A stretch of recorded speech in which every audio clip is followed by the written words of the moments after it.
감사합니다. 오늘 우리가 함께 나눌 말씀은 야고보서입니다. 야고보서 4장 13절로 17절까지의 말씀입니다. 야고보서 4장 13절로 17절까지. 제가 가진 성경은 신약 성경 375페이지입니다. 야고보서 4장 13절로 17절까지. 본래는 야고보서 4장 13절부터 5장 12절까지가 큰 하나의 단락입니다. 그래서 원래는 13절부터 5장 12절까지를 함께 봐야 하는데 양이 좀 많아서 오늘 13절부터 17절까지를 보고 오늘 함께 나눈 말씀을 또 기억하면서 5장 1절부터 12절까지는 다음 주에 함께 살펴보도록 하겠습니다. 그래서 오늘은 야고보서 4장 13절부터 17절까지 함께 보도록 하겠습니다. 기억하시면서 함께 읽도록 하겠습니다. 함께 읽습니다. 시작. 들으라. 너희 중에 말하기를 오늘이나 내일이나 우리가 어떤 도시에 가서 거기서 1년을 머물며 장사하여 이익을 보리라 하는 자들아, 내일 일을 너희가 알지 못하는도다. 너희 생명이 무엇이냐? 너희는 잠깐 보이다가 없어지는 안개니라. 너희여 도리어 말하기를 주의 뜻이면 우리가 살기도 하고 이것이나 저것을 하리라 할 것이거늘 이제도 너희가 허탄한 자랑을 하니 그러한 자랑은 다 악한 것이라. 그러므로 사람이 선을 행할 줄 알고도 행하지 아니하면 죄니라. 아멘. 아멘. 우리는 계속해서 야고보서를 함께 살펴보고 있습니다.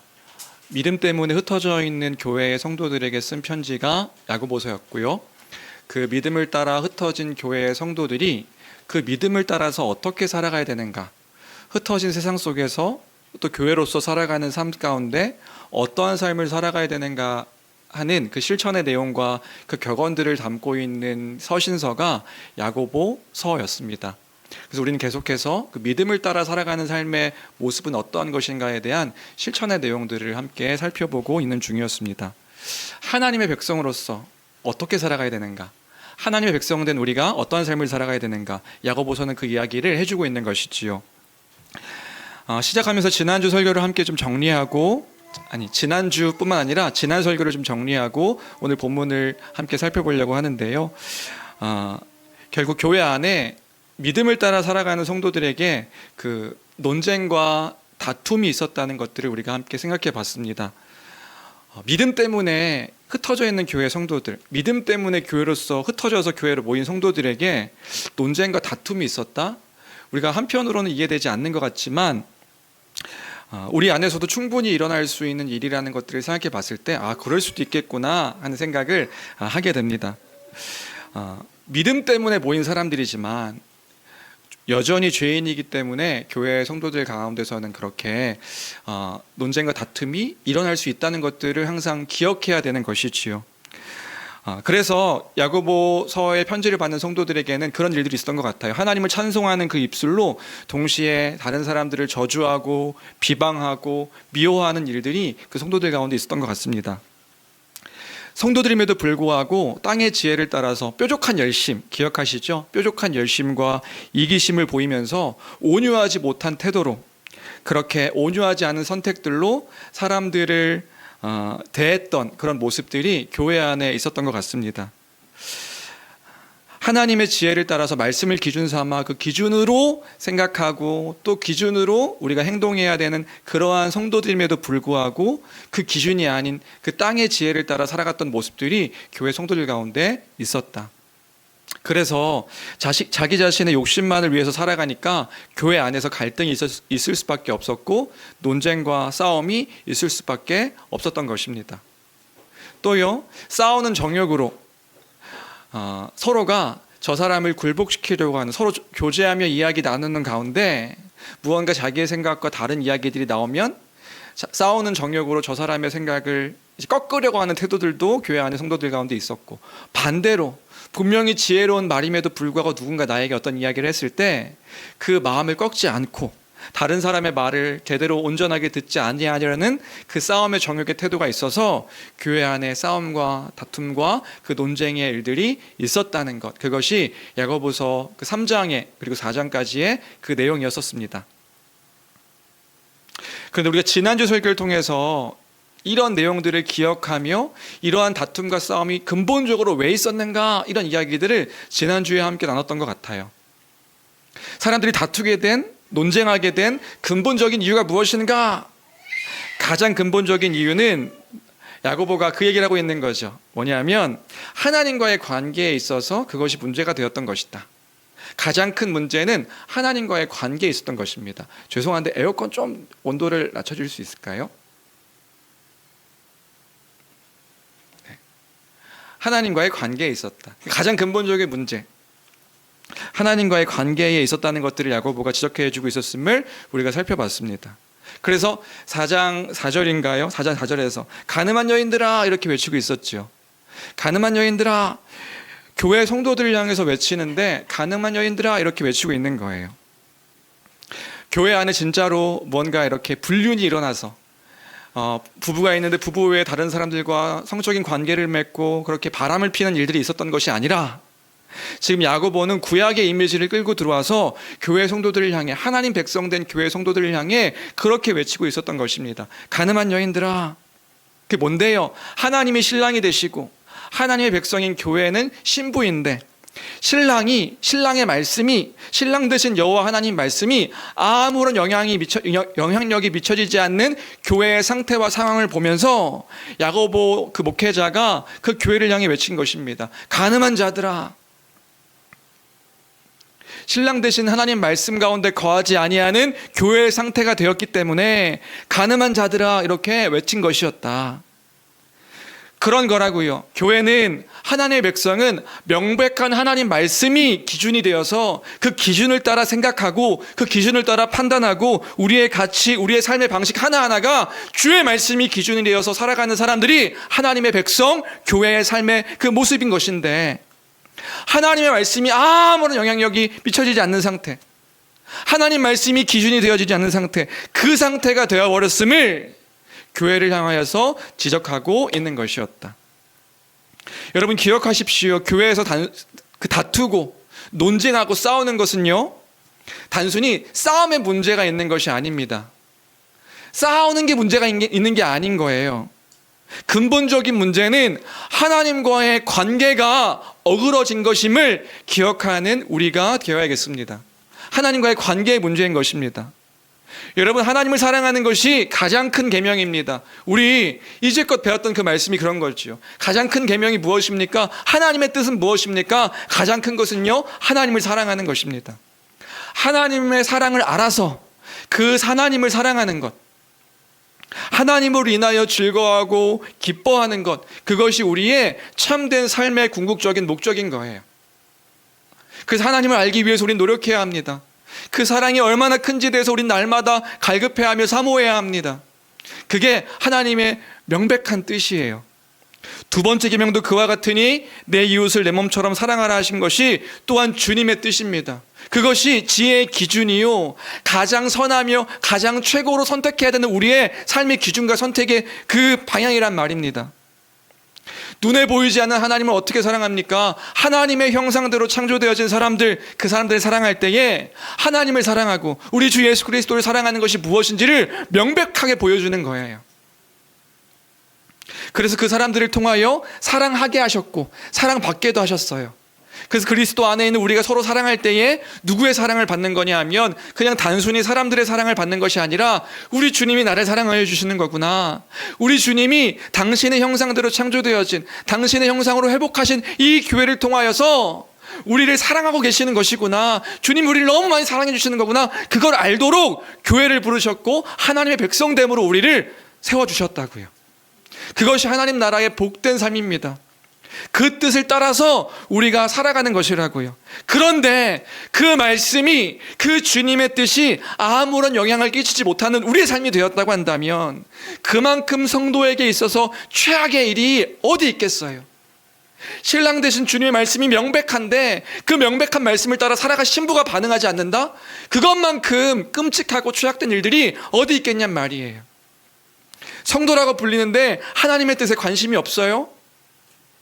마치 하나님의 말씀은 우리가 교회 생활을 할 때만 생각되어지고 구원받는 것에만 영향을 끼치는 것이라고 그렇게 생각하면서 삶을 살아가요? 그러면서 삶의 곳곳에서의 영향력은 아무것도 없어요. 말의 태도도 바뀌지 않고 생각도 바뀌지 않고 추구하는 것도 바뀌지 않고 바뀌지 않은 채 여전히 세상의 기준과 질서와 방법과 세상을 따라서 살아가는 모습을 보여요. 그게 어떻게 하나님 나라의 백성, 신부된 하나님을 사랑하는 그 언약 관계에 있는 그 교회의 참된 모습이라고 할 수 있겠느냐는 말이에요. 그럼 이게 무엇이 문제가 생긴 건데요? 하나님과의 관계 가운데 문제가 생긴 것이란 말이에요. 그래서 그 상태를요, 영혼이 병들어 있는 상태, 영혼이 죽어 있는 상태라고도 말하기도 하는 거예요. 왜요? 죽어 있는 거라고요. 그냥 목숨이, 우리의 생명이 그냥 오늘 생명 얘기할 텐데, 그냥 내가 살아있는 이 육체적인 생명이 끝난 게 아니라 하나님과의 그 생명, 참된 생명 되신 하나님과의 관계가 끊겨져서 영혼이 죽어버려서 하나님의 말씀이 명백함에도 불구하고, 하나님이 우리와 함께 하심이 우리에게 고백되어지는 그런 삶임에도 불구하고 하나님과 아무런 상관없이 세상의 일들만을 생각하고 자기만을 생각하며 살아가는 그 상태는 죽어있는 상태, 병들어 있는 상태라고 이야기할 수밖에 없는 것이란 말이에요. 어쩌면 불신자와도 같은 상태가 되어져 버린 것이지요. 주 안에 사랑하는 성도 여러분, 여러분에게 진부한 얘기처럼 느껴지십니까? 아니라고요. 여러분, 하나님 사랑하세요? 오늘도 하나님의 사랑 가운데 거하여 그 사랑받고 있는 자임을 기억하며 그 가운데 기뻐함으로 오늘 이 예배 자리에 함께 참석하셨습니까? 하나님의 사랑을 오늘 이 주일만이 아니라 날마다, 아침마다, 그리고 잠들기까지도 그 사랑을 기억하며 고백하며 살아가는 우리의 모습입니까? 아니면 다른 것을 사랑하고, 사랑이 무엇인가요? 다른 것으로 인하여 기뻐하고 즐거워하는 것이요. 세상에 있는 그 어떤 것들을, 하나님 위에 어떤 것들을 더 사랑하며 더 그것으로 인하여 기뻐하며 즐거워하며 살고 계십니까? 그런 교회를 향하여서 논쟁하고 다투고 싸웠던 교회 안에 그 한 일부분이라고요. 교회 안에 성도들에게 있었던 한 일부분이 터진 거라고요. 일부분을 통하여서 지금 야고보 목회자가 외치고 있는 거예요. 가늠한 자들아, 구약의 이미지를 끌고 들어와서 하나님의 말씀 가운데 거하지 아니하는 가늠한 자들아, 이 이야기를 하고 있었던 것이다. 그런데 여기서 더 충격적인 것이 있었다고요. 이렇게 이야기할 때 어떤 분들은 나는 그래도 가늠한 자는 아니고 하나님 말씀을 잊고 있는 사람은 아니야 라고 생각할 수 있는데, 여러분, 충격적인 건 뭐였냐면요, 이 야고보의 편지를 받는 성도들이요, 하나님을 예배하지 않거나 하나님을 믿음으로 고백하지 않거나 그런 사람들이 아니었다고요. 복음을 모르는 사람들이 아니었다고요. 잘 배워서, 잘 믿음을 따라 그 복음의 내용들을 잘 배워서 뭐 한 사람들이냐면, 그 믿음 때문에 흩어져 있던 교회 성도들이 이 야고보의 편지를 받았던 사람들인 거예요. 뭐 때문에요? 이 믿음 지킨다고요. 그 예수 그리스도의 십자가 복음을 지킨다고 그 박해 가운데 흩어져서 교회로 모인 사람들이 이 편지를 받는 사람들이라고요. 믿음의 고백을 소홀히 했던 사람들이 아니라는 것에 중요한 포인트가 있어요. 여러분, 잘 기억하셔야 됩니다. 믿음의 고백을 했던 사람들이라고요. 그렇게 모인 교회였습니다. 그래서 3장에서 하나님의 입술로 하나님을 찬양하는 사람들이었죠. 찬양한다고요, 하나님을요. 하나님의 높고 위대하심을 찬양하는 사람들이었다고요. 하나님의 일하심을 고백하는 사람들이었다고요. 그런데 정작 삶 가운데서 하나님의 말씀이 영향을 끼치지 못한다? 자신들은 그런 생각을 했다고. 나는 하나님을 떠나본 적이 없어. 나는 하나님의 뜻 가운데 그 뜻을 어긋나서 살아본 적이 없어 라고 착각하며 살아갔던 믿음의 사람들이었다고요. 그 사람들에게는 여전히 두 마음을 품고 있었습니다. 두 마음인 거예요. 나는 하나님을 사랑해. 하나님의 사랑은 변치 않아. 나 하나님 사랑하는 거 여전히 고백해. 그런데 삶 가운데서는, 실천적인 자신의 삶 가운데서는 세상을 사랑하는 것들도 품고 살아갔던 사람들이었던 거예요. 내게 기쁨을 주는 다른 것도 너무 중요해. 하나님도 중요하지. 나에게 하나님은 필요한 분이시라고. 그런데 나에게는 세상에 하나님께서 허락하신 세상인데, 복되게 누리게 허락하신 세상인데, 그 세상을 사랑하며 나는 하나님만큼 세상도 사랑해. 세상 안에 있는 나도 중요해. 내 자존심, 내가 가지고 있는 돈, 물질, 명성, 성공, 내가 상처받지 않는 나의 마음, 내가 중요해. 이러한 태도와 마음이 성도들의 마음이었기 때문에 야고보는 구약의 그 표현을 빌려서 그렇게 이야기하고 있는 거예요. 가늠한 자들아. 가늠한 건 신랑을 떠나는 게 아니에요. 신랑됨을 유지하면서도 다른 남자를 추구하는 거죠. 하나님을 유지하면서도 다른 것들을 쫓는 그런 교회의 모습을 보며, 그런 성도들의 모습을 보며 가늠한 자들아, 하나님을 온전하게 사랑하지 않고 세상을 사랑하는 가늠한 여인들아, 말하고 있는 것을 기억할 때에 우리는 어떠한가? 우리의 상태는 어떠한가? 우리의 지금 모습은 어떠한가? 여전히 그 세상 가운데 마음을 둘 수 있는 우리라는 사실들을 우리는 기억할 필요가 있는 거예요. 어떤 사람의 특정한 행동이 아니라 죄 가운데 그 세상에 머물 수 있는 우리의 모습들, 그 여전히 세상 가운데서 마음을 빼앗겨 그 가운데 그걸 사랑하며 쫓을 수 있는 우리임을 기억할 때에, 주 안의 사랑하는 성도 여러분, 그런 우리라면, 지금 그런 우리의 상태라면, 지난주에도 그 말씀, 오늘도 그 말씀, 그러지 않고 오늘도 주의 말씀임을 기억하며 우리 회개합시다. 회개해야 될 줄로 믿습니다. 왜 회개해야 합니까? 그때 우리가 온전히 살 수 있기 때문에 그렇습니다. 날마다 회개하는 우리의 모습을 보여야 하는 것입니다. 회개해야 하는 것입니다. 회개는 뭔데요? 그 죄된 것임을 알아 죄에서 돌이키고 하나님께로 돌아서는 거예요. 날마다 주께로 그 방향을 돌이키는 거예요. 주 없이 살 수 없습니다. 믿음으로 고백하고 삶으로 하나하나의 삶 가운데서 그렇게 실천하며 살아가는 우리가 되길 주님의 이름으로 축원합니다. 그럴 때 약속이 무엇이었나요? 더욱 큰 은혜를 주신다. 더욱 큰 은혜를 주시는 하나님이심을 기억하며 신랑 되신 하나님께로 돌아와 하나님만을 바라보는 저와 우리 모든 교회 성도들 되기를 주님의 이름으로 축원합니다. 그 말씀이 4장 6절부터 10절까지의 말씀이었죠. 우리 같이 함께 읽어보겠습니다. 함께 읽겠습니다. 시작.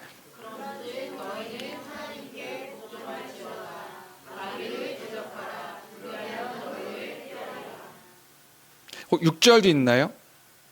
6절은 제가 안 했나요? 6절부터 제가 읽어드리겠습니다. 그러나 더욱 큰 은혜를 주시나니 그러므로 일렀을 때 하나님이 교만한 자를 물리치시고 겸손한 자에게 은혜를 주신다 하였느니라. 7절부터 같이 읽겠습니다. 시작. 그런즉 너희는 그리하면 너희를 피하리라. 하나님을 가까이 하라. 그리하면 너희를 가까이 하시리라. 죄인들아 손을 깨끗이 하라. 두 마음을 품은 자들아 마음을 성결하게 하라. 슬퍼하며 애통하며 울지어다. 너희 웃음을 애통으로 너희 즐거움을 근심으로 바꿀지어다. 주 앞에서 낮추라. 그리하면 주께서 너희를 높이시리라. 이 사실을 기억하며 주께 은혜를 더욱더 크게 구하는, 그리고 나의 죄인된 모습들이 오늘도 보였을 때 슬퍼하며 애통하며 우는 거예요. 그런 나의 상태임을. 그럼 그때에 그 슬퍼하고 애통함을 주께서 기쁨으로 바꿔주실 줄로 믿습니다. 오늘 아침에 이제 설교를 준비하면서 그러니까 목회자는 그런 이제 설교가 끝날 때까지 계속 이제 거기서 떠날 수가 없어요. 아침에 눈을 뜨면서 그냥 눈 뜨면서 빡 일어서는데 그런 마음이 들었어요. 뭐냐면 야고보가 도대체 어떤 마음으로 이 편지를 썼을까? 왜냐하면 이 야고보서를 이렇게 볼 때마다 약간 꾸짖는 어투가 되게 많은 거예요. 이거 계속 꾸짖는 것 같은데? 그러면 분노에 찬 그 마음으로 이 편지를 쓴 것일까라고 했을 때 아침에 일어나면서 그게 아니구나라는 생각이 들었어요. 그게 아닐 것입니다. 그럼 그게 아니면 뭘까요? 주께로 돌아오기를 바라는 마음이겠죠.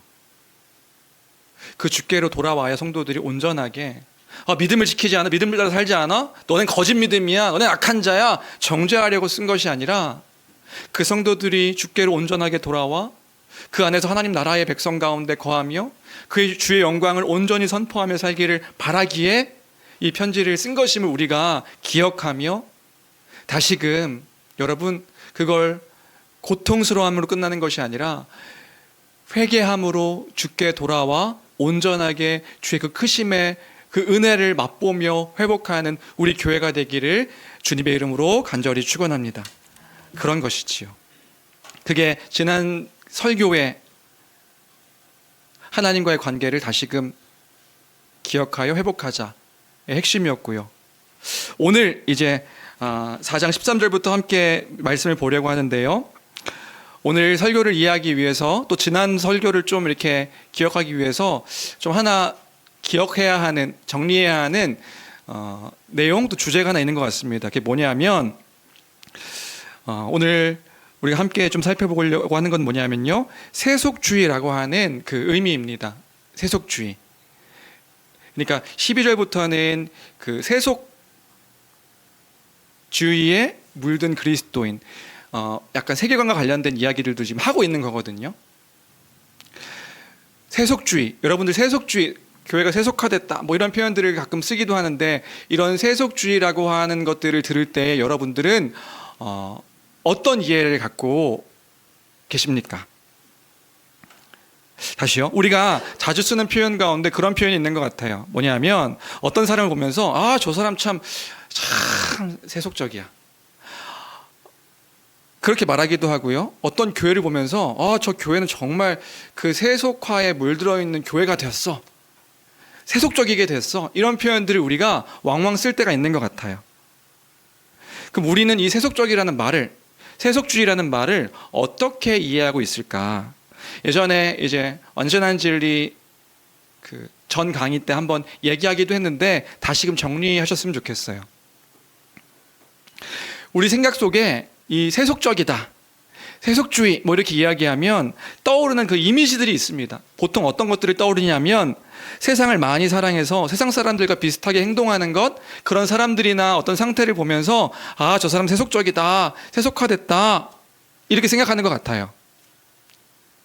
그래서 어떤 사람들을 보면서 그렇게 얘기하냐면 세상 사람들처럼 술 마시고 담배 피고 뭐 세상 사람들과 같이 노래방에 가서 가요를 부르고 TV나 드라마, 영화 같은 것들을 막 빼지 않고 뭐 찾아보는 사람들을 바라보면서 우리는 저 사람 은연중에 그런 생각하는 거죠. 저 사람 참 세속적이야.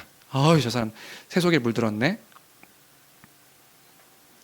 어떤 이야기를 할 때마다 돈 이야기하고 명품 가방 막 사들고 다니고 맛있는 것 있다면 유행한다고 하면 막 거기 쫓아다니고 하는 사람들을 보면서 우리가 어떤 생각을 갖고 있냐면 저 사람 참 세속적이다, 이런 생각들을 하게 되는 것 같아요.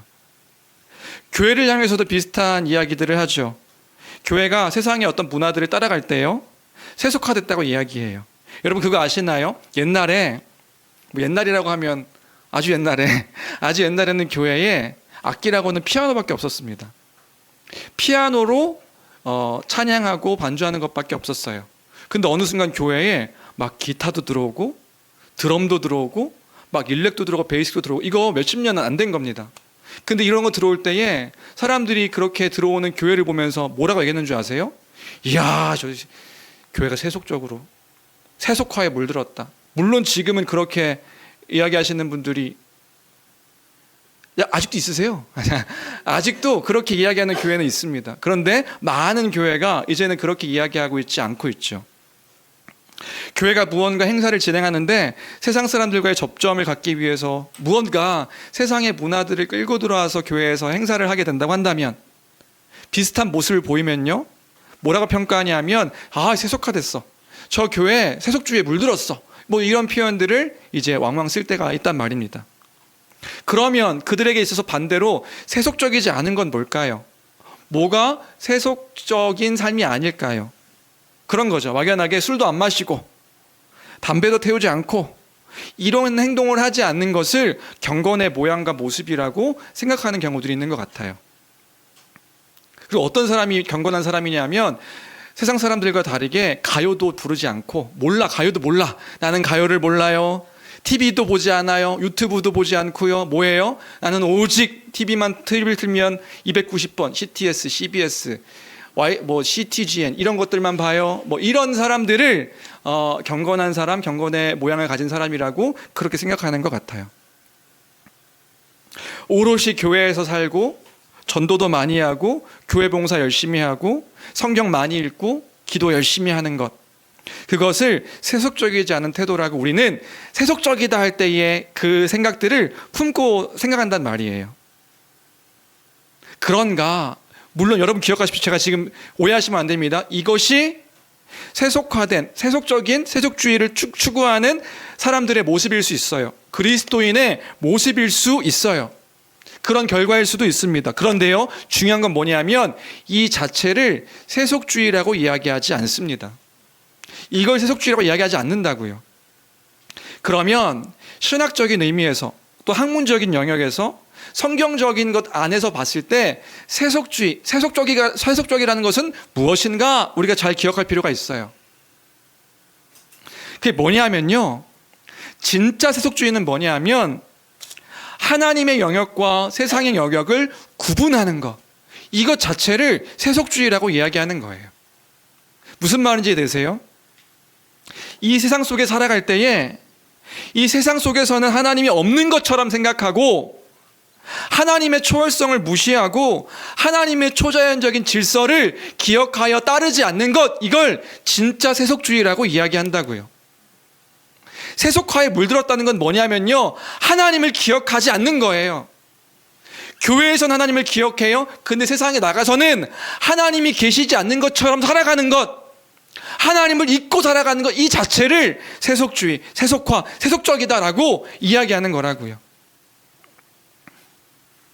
교회의 일, 신앙적인 일, 여기서는 하나님과 관련되어서 생각하고 세상 밖에서 교회를 떠나서 하나님을 생각하지 않는 것, 그 자체가 세속주의인 것이란 말이에요. 어떤 영역에서는 하나님이 없는 것처럼 살아가는 것, 그게 세속주의임을 생각할 때에 그냥 단순히 TV를 보고 가요를 부르고 이거 자체가 아니라고요. 예를 들어 볼까요? 예를 들어서 일요일은 교회 다니니까 경건하게 거룩한 삶을 살아야 한다라고 이야기해요. 그래서 어떤 분들이요, 주일날에는 어디 여행도 가면 안 되고 TV도 오락 프로그램도 보지 말자고 이야기해요. 그런데 월화수목금토 토요일은요, 그때는 괜찮아요. 왜요? 왜? 그때는 그래도 주일이 아니니까. 이것 자체가 세속주의라고요. 이분법적으로 생각하는 것 자체가 세속주의란 말입니다. 그래서 마치 나의 삶의 영역에서는 하나님이 계시지 않은 것처럼 살아가고 말하고 행동하고 태도하는 것. 우리가요, 일상생활 가운데서 학교를 가고 공부를 하고 직장생활을 합니다. 그런데 이런 생각을 하는 거예요. 거기서는 하나님을 이야기하면 안 돼. 신앙적인 이야기를 하면 안 돼. 내가 신앙인인 것, 내가 그리스도인인 걸 드러내서는 안 돼. 왜냐하면 사람들이 거기서는 내가 신앙인인 걸 밝히면 싫어하니까. 이것 자체가 세속주의에 물든 그리스도인의 태도와 모습이란 말이에요. 왜요? 거기서는 하나님이 없는 것처럼 우리가 말하고 행동하고 실천하니까요. 그래서 얼마 전에 그런 얘기를 들었어요. 더 이상 그 회사에서요, 신우회 모임이 없대요. 신우회 모임들, 그 신앙인들이 모여서 뭔가 이 경건의 모습을 보이고 예배하고 하는 것들이 없어졌대요. 왜요? 자신이 신앙인인 걸 드러내면 그 회사에서 불이익을 당하고 불편하니까 안 하는 거예요. 자신의 신앙의 색깔을 드러내서 안 된다라고 이야기하니까 보이지 않는 거죠. 물론 모이게 되면 나이 많으신 분들이 모이긴 하는데 젊은 사람들은 더 이상 그런 이야기들을 꺼내지 않는데요.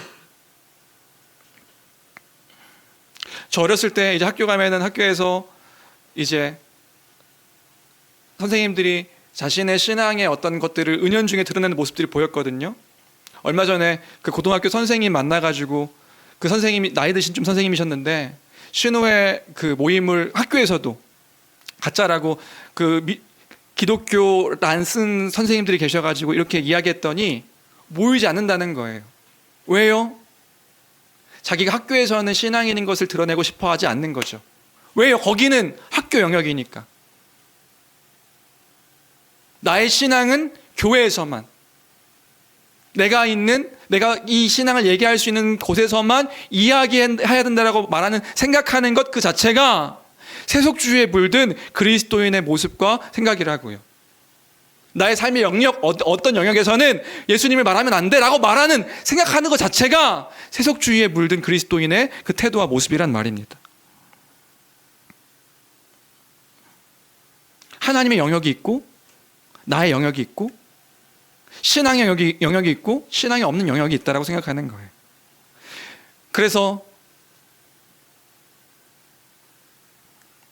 어떤 때에 우리가 이제 이러한 영향 안에 있다 보니까 우리가 기도도 하지 않게 되어지는 거예요.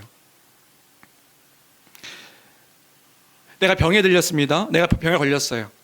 병에 걸렸을 때 뭐 감기에 걸리든 작은 어떤 그 질병에 걸렸을 때요, 우리가 기도하지 않아요. 하나님의 섭리와 그 뜻 안에 있음을 기억하지 않아요. 큰 병 걸려야 기도하죠. 큰 병 걸렸을 땐 기도해요. 내가 어찌할 수 없다 생각하니까. 그런데 내가 어찌할 수 있다고 생각하는 그런 감기 정도에는 기도하지 않아요. 왜요? 이건 내가 병원 가서 약 먹으면 낫는다고 생각하니까요. 이때 하나님은 필요 없는 분이신 것처럼 생각하는 것, 이게 은연중에 물든 우리의 상태와 모습, 그게 세속주의라고요. 이건 하나님의 섭리와 인도하심과 관련 없는 일이라고 그냥 치부해버리고요. 생각조차 하지 않는 거예요. 그래서 지금 이 시대의 그리스도인의 태도가 무엇입니까? 돈을 많이 벌고 삶이 안락하고 내가 편안한 쪽으로 생각하고 그냥 살아가요. 왜요? 이건 세상의 일이고 하나님과 상관없는 일이라고 생각하니까요. 직장을 선택하고 또 무언가 진로를 선택하고 하는 그 일들에 있어서 그건 하나님과 상관없는 일이에요. 여러분 잘 기억하십시오. 하나님을 사랑하고 이웃을 사랑하는 그 중요한 계명이 우리의 삶의 기준인 것이 그리스도인의 삶이라고. 이건 단순히 교회 안에서만의 기준이 아니라 우리 삶의 전 영역에 이 땅 가운데 하나님 백성으로 살아가는 삶의 그 기준과 그 방향임을 말씀을 통해서 몇 번이나 함께 나눴어요. 하나님을 더 깊이 알아가기 위해서, 그 사랑 가운데 거하기 위해서 내 영역에서 주의 영광을 위해 살아가는 삶이 우리의 삶이라는 것들을 우리가 말씀을 통해서 이제 아는 자 되었고 고백하는 사람들이 되었어요. 그게 그리스도인인 거라고요. 그런데 우리의 실제 상황 가운데서 이게 아무런 영향력이 미치지 못한다면 그게 곧 세속주의다. 세속주의에 물든 그리스도인이다. 뭘 하고 하지 않고의 문제가 아니라 하나님을 기억하지 않고 살아가는 것 자체가 세속주의에 물든, 그냥 이 시대가 말하는 것들에 물든 그리스도인의 모습임을 기억할 때에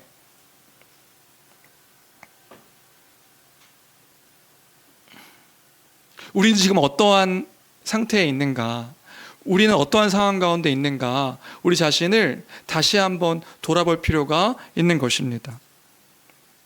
그리스도인임에도 불구하고 삶의 모든 영역에서 하나님의 진리의 말씀을 기준으로 삼아 사는 모습이 보이지 않는 거예요. 거룩과 관련된 그 일들에 아무런 변화가 없는 겁니다. 어디에서요? 삶의 모든 영역에서요. 그게 우리의 상태라고 한다면 여러분 기억하십시오. 그게 곧 세속주의에 물든 세속화된 우리 교회 상태와 모습일 수 있는 것이다. 여러분 어떠십니까? 어느 때부터 하나님보다 세상의 가치를 더 높이 생각하고 중요하게 생각하고 그 가치에 물들어서 내가 거기에 물든지도 모른 채 살아가고 있는 우리의 상태는 아닌가요? 다시금 기억하여서 우리의 삶의 이유와 목적을 잊지 아니하는 교회 성도들 되길 주님의 이름으로 축원합니다.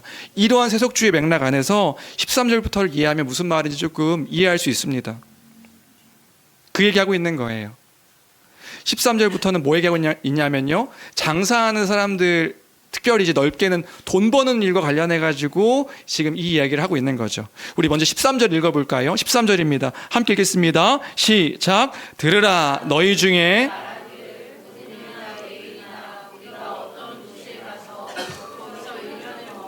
장사하여 이익을 보리라 하는 자들아. 네, 들으라 이렇게 되어 있어요. 5장 1절도 들으라 이렇게 되어 있거든요. 그래서 아마 같은 맥락의 이야기일 겁니다. 들으라, 이 들으라는 건 명령은 아니고요. 이 헬라어로 봤을 때 주석을 보니까 이게 명령형으로 쓰였지만 그 당시 사람들에게 그냥 쓰는 표현이래요. 무슨 표현이냐? 그 당시에 대중적으로 쓰는 표현인데 뭐 이런 의미래요. 이것 보소, 뭐 이런 거 있잖아요. 이것 보시오. 이바들, 뭐 이런 거 있잖아요. 근데 이게 뭐 긍정적인 표현이기보다 약간 비꼬는 투의 그 성도들의 그 상태를 어떤 뭐 이렇게 좀 부정적으로 표현하는 표현이 들으라 이런 표현이라고 하네요. 이것 보소. 지금 그런단 말이요? 뭐 이런 뜻이죠. 또 하나 13절을 이해하려면 배경을 조금 이해할 필요가 있는데 뭐 그렇다고 하네요. 그 당시에는 다른 때보다 그 전 시대보다 도로도 발달하고 뭐 나라도 이제 큰 로마가 다스리는 나라다 보니까 장사하는 사람들이 돈을 버는 그런 일들이 이제 많이 활성화되었었다고 해요. 상업이 발전하는 시대였다. 그래서 많은 사람들이 이 지역에서 저 지역으로 다니면서 이 지역에 있는 물건을 떼다가 저 지역에 가서 팔고 또 요 지역에 있는 물건을 떼다가 저 지역 가서 팔고 그 많은 사람들이 그렇게 돈을 버는 일들이 이제 많이 있었다고 해요. 도시를 돌아다니면서. 그리스도인들도 그런 사람들이 있었던 거죠. 그리스도인들도 장사를 하면서 그렇게 돈을 버는 사람들이 있었던 겁니다. 오늘날도 그렇죠. 뭐 무역을 하면서 수출하기도 하고 수입하기도 하면서 그렇게 돈을 버는 사람들이 있잖아요. 그 당시에 그런 사람들이 있었던 거예요. 직접 자기 물건을 떼서 저쪽 가서 팔아서 이윤을 남기고. 그런데 중요한 게 있죠. 이렇게 장사를 하는 사람들에게 있어서 이제 계획하고 뭔가 추진할 때에 고려하는 것이 있는 거예요. 뭘 고려해요? 돈인 거예요, 돈. 돈 버는 일이요. 어떻게 해야 내가 돈을 더 많이 벌 수 있는가? 무엇을 팔아야 내가 저 지역 가가지고 더 이윤을 많이 남길 수 있는가? 언제 가야? 어떤 방식으로 팔아야 돈을 많이 벌 수 있는가? 이런 고민들을 이제 하게 되는 거예요. 13절에 그런 성도들에게 지금 말하고 있는 겁니다. 우리 13절, 14절 말씀 다시 함께 읽어볼까요? 다시 함께 읽겠습니다. 시작. 들으라 너희 중에 말하기를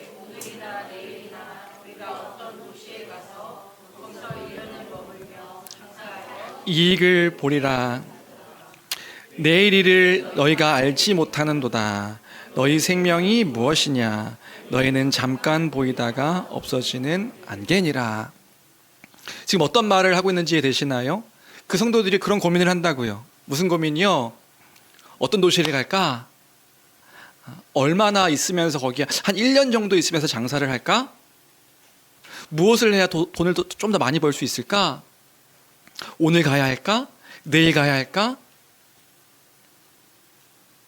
돈을 벌기 위해서 성도들이 이런 고민을 하고 있는데, 그런데 야고보가 그 얘기하고 있는 거예요. 이것 보소. 성도들이 정작 고민해야 되는 것, 진짜 고민해야 되는 것을 고민하지 않고 있다는 것을 지금 지적하고 있는 거예요. 성도들이 뭘 고민해야 됩니까? 뭘 고민해야 되냐면 그들의 생명이요. 그들의 생명을 고민해야 되는데 그 생명을 고민하지 않고 있는 성도들이기 때문에 이걸 지적하고 있는 거라고요. 그럼 여기서 생명이라는 게 뭔데요? 그냥 단순히 육체적인 그 목숨 그것만을 의미하는 것이 아니에요.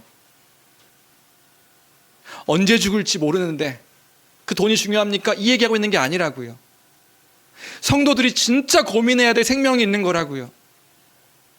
그리스도인들이 잊지 말고 고민해야 될 참된 생명의 가치에 대해서 고민해야 된다는 것을 이야기해주고 있는 것이란 말입니다. 그게 뭐냐 하면 하나님 앞에 있는 그 인생, 하나님 앞에 있는 생명을 성도들은 고민해야 된다는 것을 이야기해주고 있는 거예요. 그런 거죠. 이제 삶의 목적과 삶의 이유를 알아서 하나님 나라를 소망하는 성도가 되었습니다. 그것 때문에 믿음을 따라 살아가는 성도가 되었다고요. 이 땅에서 살아가는 모든 순간순간들마다 하나님과 하나님의 영광을 위해 살아가는 삶임을 이제 아는 자 되었습니다. 그런데 그런 성도가 돈을 버는 일과 관련해서, 장사하는 일과 관련해서 아무런 하나님과 상관없는 그러한 일들 고민하지 않고 그렇게 살아간다? 그게 어떻게 가능한 일이 될 수 있겠냔 말이에요. 그게 곧 죄인된 하나님을 알지 못하는 그 삶과 같은 태도의 모습인 것이지요. 그것이 곧 죄의 삶임을 말해주고 있는 거예요. 그때 우리 인생은 어떻게 됩니까? 안개와 같이 뿌옇고 흐릿한 삶이 될 수밖에 없어요. 왜요? 하나님 없이, 하나님이 궁극적인 이유가 되어서 내 삶의 이유와 목적이었던 그 내가 하나님을 제외하고 그 돈 때문에 무언가를 결정하고 선택하는 삶이 되어진다면, 그 돈 때문에 하루하루를 살게 되어지는 삶이 되어질 때 결코 인생의 의미와 목적을 찾지 못하며 살게 될 것이기 때문에 그런 것이지요. 다시요, 성경은요, 장사를 할 때에 수익을 내고 돈을 많이 버는 것을 나쁘게 보지 않습니다. 중요한 부분이 될 수 있어요. 여러분, 세상을 살아갈 때요, 돈을 벌고 장사를 하면 이윤을 내고 하는 것들이요, 너무 중요한 일이에요. 그게 나쁜 게 아닙니다. 악한 일이 아니라고요. 그것으로 가정을 돌보고 나의 삶을 유지하고 교회를 섬기고, 그 자체를 결코 성경은 나쁘다고 이야기하지 않습니다. 오히려 힘을 다하여 그 일들을 하고 게으르지 말라고 이야기하는 것이 성경의 말씀이죠. 근데 여기서 문제가 생긴다고요. 무슨 문제가 생겨요? 이 계획이, 모든 계획이 오로지 세속적인 관심의 맥락 안에서만 진행되어질 때 문제가 되는 거예요. 그 세속적인 게 뭔데요? 하나님과 아무런 상관없는 선택이요. 하나님을 고려하지 아니하는 그러한 자기의 안락과 추구하는 그 세상의 어떤 것들을 추구하는 그 상태와 모습만이에요. 얼만큼 더 벌 수 있고, 어디 가야 내게 더 이익이 있고, 무엇을 해야 내가 더 안락해질 수 있고, 이런 고민만 있다고 한다면 그 안에서 궁극적인 고민이 빠져버린 거죠. 뭐가 빠졌는데요? 생명에 대한 고민입니다. 참된 생명에 대한 고민이요. 어떤 고민이요? 참된 생명. 그 참된 생명이 뭔데요? 하나님 안에서 그 참된 의미와 목적을 추구하며 살아가는 우리의 삶인가? 하나님의 영광을 위한 삶, 하나님 나라 가운데서 하나님의 통치와 다스림 그 안에서 하나님을 정말로 사랑할 수 있는 일인가? 하나님의 사랑을 알아가며 그 가운데 거하며 살아갈 수 있는 일인가? 그것이 우리의 가장 큰 소망인데, 그것이 우리의 가장 큰 기쁨이라고 말하는 그런 성도가 되었는데, 다시요, 어떤 직장을 선택하고 어떤 일들을 하는 것들 선택하는 거 너무 중요한 일이라고요. 근데 그 중요한 일들을 선택하는 것 가운데 우리의 기준은 다른 거라고요. 단순히 어떤 안락함, 내가 좀 더 잘 사는 것, 이게 우리의 기준이 아니라 우리의 기준은 이것을 통하여서 하나님의 영광과 하나님의 통치와 다스림과 하나님의 사랑을 온전하게 더 알리고 선포하고 누릴 수 있는 그 하나님과의 관계된 일들을 우리가 고민하며 함께 나아가는 것이 우리의 참된 기준이 되어야 되는 것이란 말이에요. 그런데 이렇게 분리되어서 생각하는 것 자체를 지금 야고보는 그 교회 성도들에게 꾸짖고 있는 것입니다. 그러면서도 그 성도들이 이런 공식처럼 의미 없는 말을 내뱉고 있었던 것 같아요. 15절입니다. 15절 말씀 같이 함께 읽어볼까요? 15절 읽겠습니다. 시작. 너희가 도리어 말하기를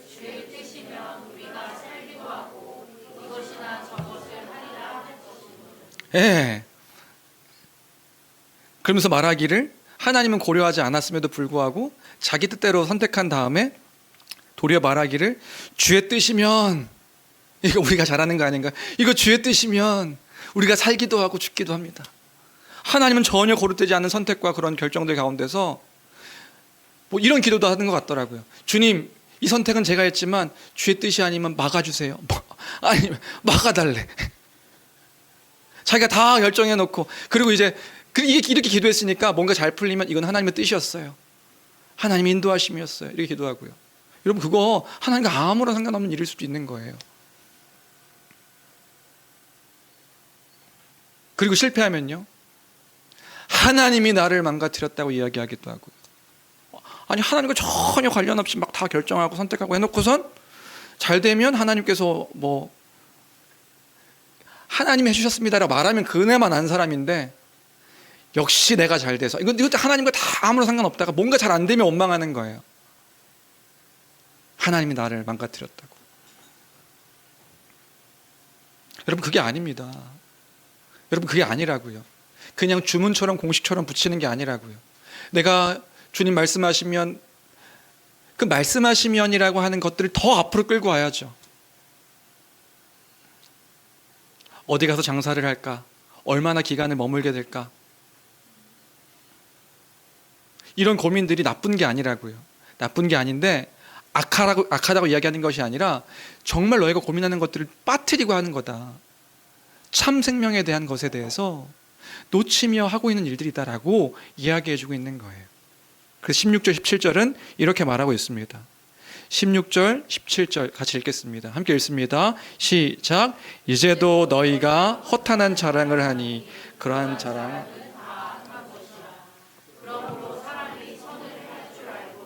행하지 아니하면 죄니라.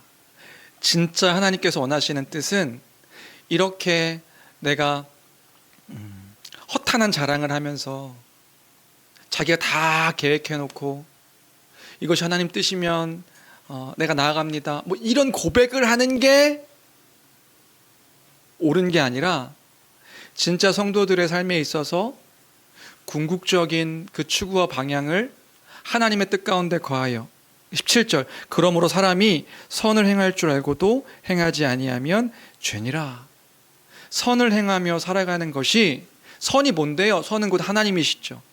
그럼 하나님의 선이 뭔데요? 하나님의 뜻을 따라 나의 삶의 전 영역에서 그 주의 주되심을 선포하며 내가 이 땅 가운데 살아갈 때에 주의 영광을 드러내며 나타내며 사는 것, 그것이 바로 우리 인생의 궁극적인 목적이요. 부하든지 가난하든지 높든지 낮든지 내게 맡겨진 자리에서, 내가 있는 그 자리에서 주의 영광을 선포하며 살아가는 것이 우리 그리스도인들의 분리되어 있는 것이 아니라고요.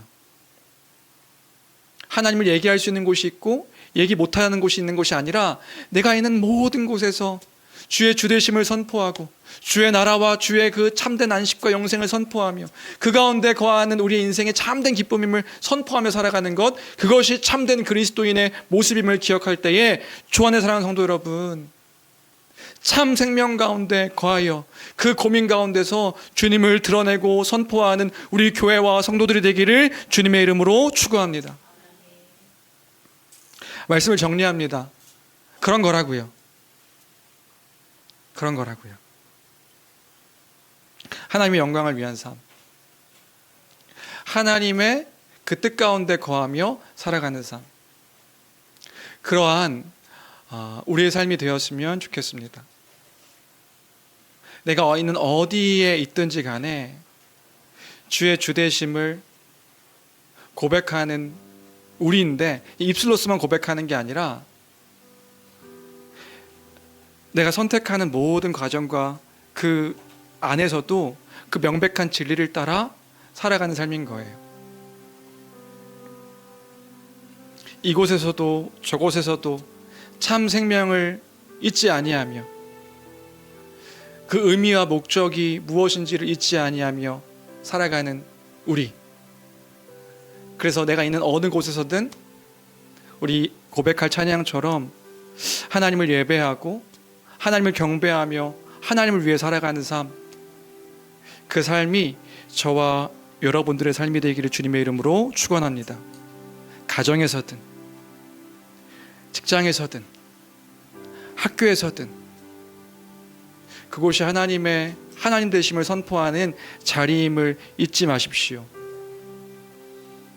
주의 주되심을 선포하는 자리임을 잊지 마십시오. 하나님을 사랑하는 그 일들, 또 다른 사람들을 사랑해야 하는 그 일들이 우리의 선택의 기준이 되어야 함을 잊지 마십시오. 잊지 아니하며 주님을 온전하게 드러내고 나타내는 우리가 되기를 간절히 빕니다. 우리 함께 찬양하도록 하겠습니다.